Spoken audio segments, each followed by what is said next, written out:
maktabini orqasiga sevaman deb yozib qo'ygankan.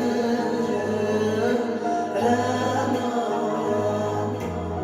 partalarga rasming chizib, darsdan qochib har kun shoshib darvozangga